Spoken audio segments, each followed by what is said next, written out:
प्यारे विद्यार्थियों, अज मैं तुहानू 8th क्लास की साइंस की टैक्सट बुक का chapter number 1 crop production and management का अगला पार्ट 1.1 एग्रीकल्चर प्रैक्टिस करवान जा रही हाँ, जो कि तुहाडी बुक का पेज नंबर 1 है। असी पिछली वीडियो च पढ़िया सी कि सारी दुनिया के जीव जंतु हरे पौधों को भोजन की लोड़ पैंदी है, क्योंकि भोजन खाना उन्होंने एनर्जी मिलती है ਅਤੇ हरे पौधे अपना भोजन खुद बनाते हैं।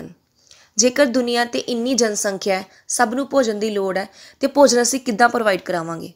ये तां ही हो सकता है जेकर असीं अपनी फसल की प्रोडक्शन नूं वधावांगे। तो असीं अज यही गल करांगे कि फसल किस नूं आखदे हन, फसल नूं किन्ने मुख भागां विच वंडिया जांदा है। जेकर फसल की प्रोडक्शन वधाउणी है तो फार्मर नूं किन्ने किन्ने स्टेजिस चों फसल नूं लंघाउणा पैंदा है। असीं अज इन्हां बारे ही गल करांगे। आओ पढ़दे हां जी। 1.1 एग्रीकल्चर प्रैक्टिस खेतीबाड़ी पद्धतियाँ। Till 10,000 BC people were nomadic. BC की हुंदा है जी? Before Christ. जो असीं टाइम की मेजरमेंट करते हैं असीं BC या AD लिखते हैं। हाँ जी, राइटर आख रहा जी कि अज तो 10,000 साल पहला मनुख जंगलों में रहिंदा सी ते मनुख जंगली जीवन बतीत करता सी। They were wandering in groups from place to place in search of food and shelter. तो मनुख की करता सी जी कि अपने कबीले अपने ग्रुप बना के रहिंदा सी ते जंगलों में ही भटकदा रहिंदा सी, एक थां तो दूजी थां भोजन की भाल विच जां अपने रहन की भाल विच। उहदा कोई भी किते भी पक्का ठिकाना नहीं सी। दे ईट raw fruits and vegetables and started hunting for animals for foods। कहंदा जी स्टार्ट दे विच पहला की करदा सी मनुख कि ना कच्चे फल खा लैंदा सी, सब्जियां खा लैंदा सी ते कई बार वह जानवरां नूं मार के भी खाना शुरू कर दिता उसने, क्योंकि उसनूं पता नहीं सी कि किहड़ी चीज़ साडी भोजन है ते किहड़ी चीज़ नहीं है। उन्होंने जो भी मिलता सी वो खाण लग पैंदा सी। Later they could cultivate land and produce rice wheat and other food crops. तो हौली हौली फिर उसने की किया जी कि चावल हो गए, कणक हो गई तो कई होर फसलों को उगाना शुरू कर दिता। उन्होंने पता लग गया कि ये चीज़ों को उगाउण नाल सानूं भोजन मिलता है, तो उन्हें ये चीज़ों फसलों को उगाउणा शुरू कर दिता। दस वाज बोर्न एग्रीकल्चर। तो कहता जी इस तरह ही खेतीबाड़ी का जन्म होया, जदों ने ਵੱਖ-ਵੱਖ तरह ਦੀਆਂ फसलां ਇੱਕੋ ਥਾਂ 'ਤੇ ਉਗਾਉਣੀਆਂ शुरू कर ਦਿੱਤੀਆਂ तो इसनूं उन्हें खेतीबाड़ी कहना शुरू कर दिता। Next para, when plants of the same kind are grown and cultivated at one place on a large scale it is called crop. Writer आख रहा जी कि जदों ਇੱਕੋ ही तरह के पौधे असीं ਇੱਕੋ ही जगह पर बहुत वड्डे पद्धर ते उगाईए तो उसनूं की कहंदे ने फसल। कि उत्थे होर कोई भी तरह का पौधा नहीं उगेगा, जिहड़े असीं ਇੱਕੋ ही तरह के पौधे चाहिए वही उगाए ने उन्होंने की कहंदे ने जी फसल। For example crop of wheat means that all the plants grown in the field are that of wheat. Writer आख रहा जी उन्हें एग्जाम्पल लीती है कणक की फसल। ਇਹਦਾ मतलब है जी असीं जिन्ने भी पौधे उगाए होणगे सारे कादे होणगे कणक दे। कणक तो इलावा उत्थे कोई भी पौधा नहीं उगाया जाएगा, इनू आखांगे कणक की फसल।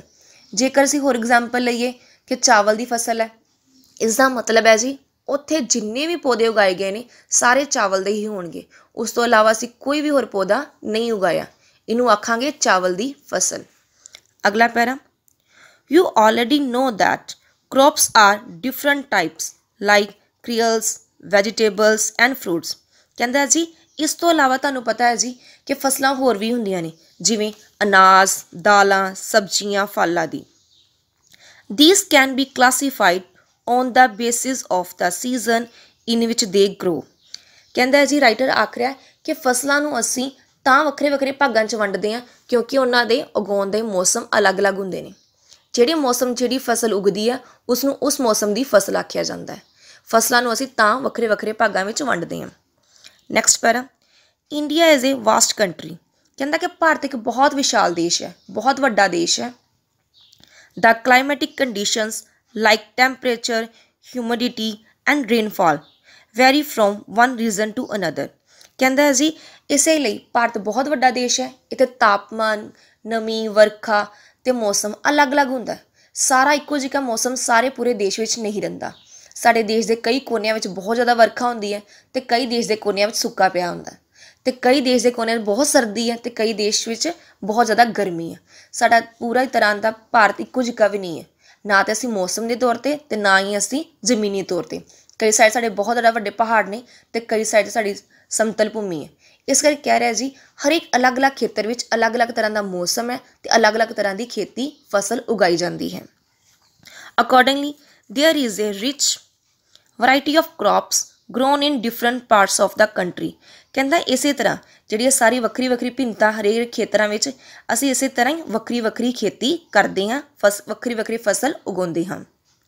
Despite this diversity, two broad cropping patterns can be identified। ਕਹਿੰਦਾ ਜੀ ਇਸੇ ਤਰ੍ਹਾਂ ਵੱਖਰੀ ਵੱਖਰੀ ਭਿੰਨਤਾ ਦੇ ਕਰਕੇ ਅਸੀਂ ਫਸਲਾਂ ਨੂੰ ਦੋ ਮੁੱਖ ਭਾਗਾਂ ਵਿੱਚ ਵੰਡਿਆ। ਬੇਸਿਕ ਤਰ੍ਹਾਂ ਦੇ ਦੋ ਹੀ ਫਸਲਾਂ ਹੁੰਦੀਆਂ ਨੇ, ਜਿਹੜੇ ਦੋ ਮੁੱਖ ਭਾਗ ਨੇ। ਦੀਜ਼ ਆਰ ਖਰੀਫ ਕ੍ਰੌਪਸ, ਰੱਬੀ ਕ੍ਰੌਪਸ। ਇਹ ਦੋ ਤਰ੍ਹਾਂ ਦੀਆਂ ਫਸਲਾਂ ਕਿਹੜੀਆਂ ਨੇ? ਇੱਕ ਹੁੰਦੀਆਂ ਖਰੀਫ ਕ੍ਰੌਪਸ, ਦੂਸਰੀਆਂ ਹੁੰਦੀਆਂ ਰੱਬੀ ਕ੍ਰੌਪਸ, ਜਿਹਨੂੰ ਬੋਲਦੇ ਨੇ ਜੀ ਖਰੀਫ ਦੀਆਂ ਫਸਲਾਂ ਤੇ ਰੱਬੀ ਦੀਆਂ ਫਸਲਾਂ। ਆਓ ਪੜ੍ਹਦੇ ਹਾਂ ਜੀ ਖਰੀਫ ਦੀਆਂ ਫਸਲਾਂ। Kharif crops, the crops which are sown in the rainy season are called kharif crops. ਜਿਹੜੀਆਂ ਫਸਲਾਂ ਮੀਂਹ ਦੇ ਮੌਸਮ ਵਿੱਚ ਉਗਾਈਆਂ ਜਾਂਦੀਆਂ ਨੇ ਉਸ ਨੂੰ ਆਖਦੇ ਨੇ ਖਰੀਫ ਦੀਆਂ ਫਸਲਾਂ। ਜਿਹੜੀਆਂ ਫਸਲਾਂ ਨੂੰ ਬਹੁਤ ਜ਼ਿਆਦਾ ਪਾਣੀ ਦੀ ਲੋੜ ਪੈਂਦੀ ਹੈ ਉਸ ਨੂੰ ਆਖਦੇ ਨੇ ਖਰੀਫ ਦੀਆਂ ਫਸਲਾਂ। The rainy season in India is generally from June to September. Writer ਆਖ ਰਿਹਾ ਜੀ ਕਿ ਭਾਰਤ ਵਿੱਚ ਮੀਂਹ ਦਾ ਮੌਸਮ ਜੂਨ ਤੋਂ ਸਤੰਬਰ ਦੇ ਮਹੀਨਿਆਂ ਤੱਕ ਹੁੰਦਾ। ਇਸ ਮਹੀਨਿਆਂ ਵਿੱਚ ਜਿਹੜੀਆਂ ਫਸਲਾਂ ਉਗਾਈਆਂ ਜਾਣ ਉਹਨੂੰ ਕਹਿੰਦੇ ਨੇ ਖਰੀਫ ਦੀਆਂ ਫਸਲਾਂ। Paddy, maize, soybean, groundnut, cotton etcetera are kharif crops. Writer ने एग्जाम्पल लितियां जी। पैडी मतलब चावल, मैजी मकई, सोयाबीन, ग्राउंडनट मतलब मूंगफली अते कॉटन कपाह। ये सारिया फसलां किहड़ियां ने? खरीफ दियां फसलां, क्योंकि इन्हां फसलां नूं बहुत ज़्यादा पानी की लोड़ पैंदी है। Second point rabi crops. Rabi crops, the crops grown in the winter season are called rabi crops.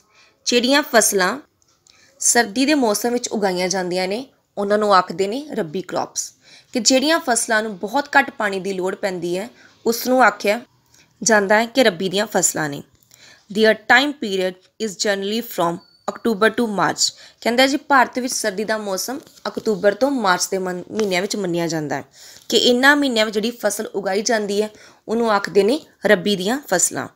Example of rabi crops are wheat, gram, pea, mustard and linseed. उन्हें एग्जाम्पल लितियां ने जी रबी क्रॉप्स दियां। वीट कणक, ग्राम मूंग की दाल, पी मटर, मस्टर्ड सरों की खेती एंड लाइन सीड अलसी। आ जिहड़ियां फसलां उगाईयां जांदियां ने उन्होंने कहते हैं जी रबी दियां फसलां।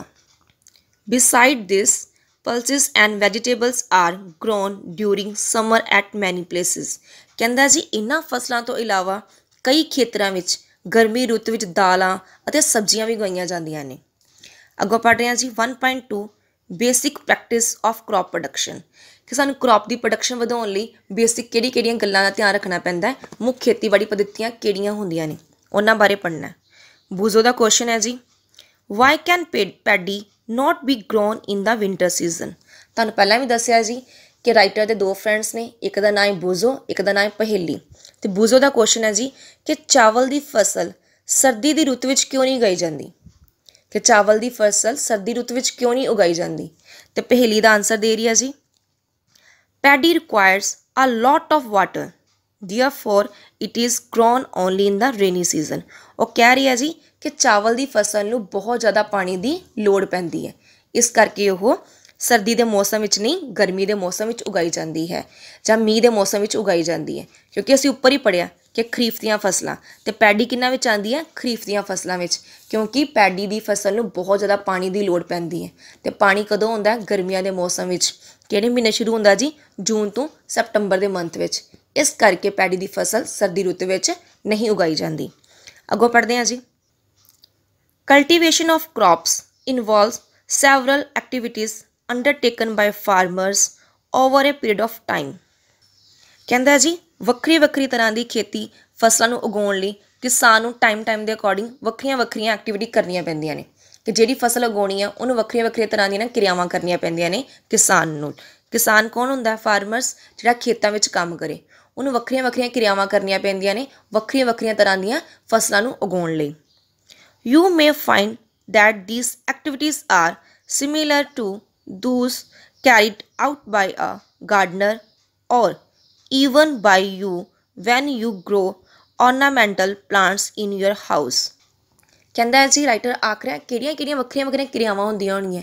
ਕਹਿੰਦਾ ਜੀ ਉਹ ਕਿਰਿਆਵਾਂ ਨੇ ਜਦੋਂ ਤੁਸੀਂ ਕੋਈ ਬਾਗ ਵਿੱਚ ਮਾਲੀ ਜਦੋਂ ਪੌਦਾ ਉਗਾਉਂਦਾ ਪਿਆ ਜਾਂ ਤੁਸੀਂ ਆਪਣੇ ਘਰ ਵਿੱਚ ਕੋਈ ਸਜਾਵਟੀ ਪੌਦੇ ਬਨਾਵਟੀ ਪੌਦੇ ਉਗਾਉਂਦੇ ਪਏ ਹੋ ਜਿਹੜੀ ਤਰੀਕੇ ਨਾਲ ਤੁਸੀਂ ਉਹਨੂੰ ਉਗਾਉਂਦੇ ਹੋ ਉਹਨੂੰ ਕੀ ਬੋਲਦੇ ਨੇ ਜੀ ਐਗਰੀਕਲਚਰ ਪ੍ਰੈਕਟਿਸ।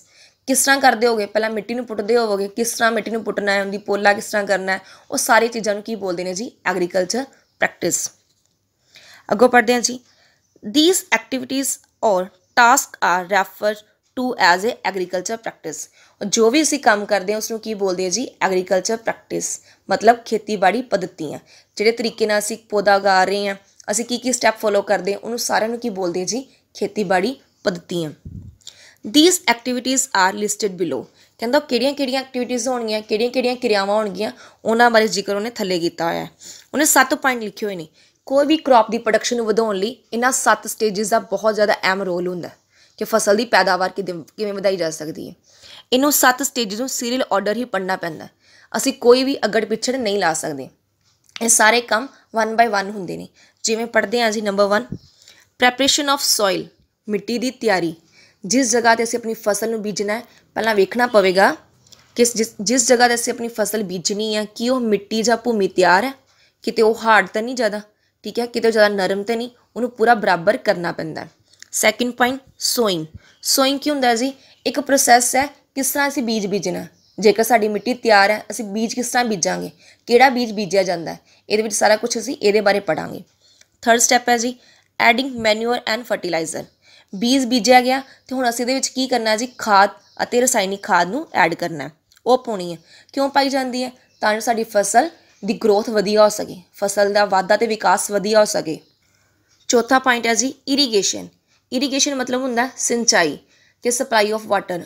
ਆਪਣੀ ਜਿਹੜੀ ਕ੍ਰੌਪ ਉਗਾਈ ਆ ਫਸਲ ਉਗਾਈ ਆ ਅਤੇ ਉਸਨੂੰ ਪਾਣੀ ਵੀ ਦੇਣਾ ਤਾਂ ਜੋ ਚੰਗੀ ਤਰ੍ਹਾਂ ਗਰੋਥ ਕਰ ਸਕੇ। ਪੰਜਵਾਂ ਪੁਆਇੰਟ ਪ੍ਰੋਟੈਕਟਿੰਗ ਫਰੋਮ ਵੀਡਸ।